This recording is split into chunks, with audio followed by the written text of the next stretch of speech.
CBS News national security analyst Juan Zarate. Juan, good to speak with you again.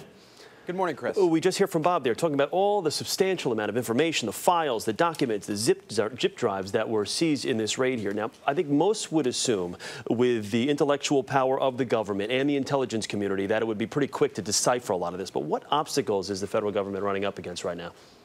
Well, clearly the CIA is leading a task force to dig deep and wide in terms of the data that was picked up.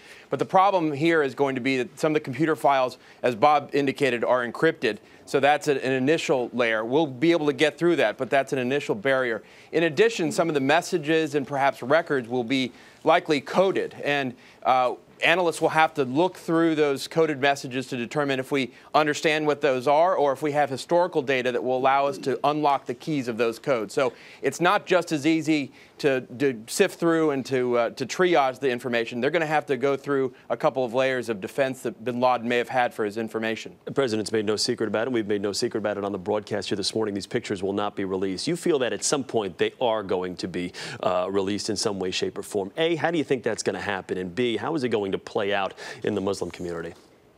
Well, it's not clear how it's going to come out, but I think in the age of WikiLeaks, it's inevitable that this kind of information gets out. We've already seen other pictures let out by Reuters from the site, violent images, so it's not clear. But I think that the decision was the right one, because I think you don't want to incite those who would be sympathetic to bin Laden. You don't want to create a mythology of martyrdom which would follow the release of an image, and you don't want to lose the moral high ground here in terms of the narrative and the story. And I think that's the right decision. The problem is, in the age of WikiLeaks, the image, I think, at some point is going to get out. And unfortunately, then we're going to have to deal with all the same issues. You know, the White House says the U.S. is not in the business of displaying trophies, but there is at least one argument for the release of these pictures, and that is to control the narrative. Now, if these pictures do leak out at some point, like you said, you think they may at some point, wouldn't it be in the U.S.'s best interest to get in front of this?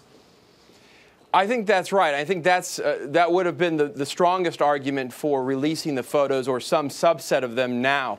Being able to do it tastefully, to be able to bat down any conspiracy theories, to be able to declare to the world that bin Laden is now gone and no longer will walk the earth. And so I think you're going to have to, unfortunately, deal with conspiracy theories. This issue won't go away simply because we say we're not going to put images out. And so I think controlling that message is ultimately an important factor. But I think at this moment, the president made the right call. All right, Juan Zarate, thanks. Good to talk with you again. Thanks, Chris.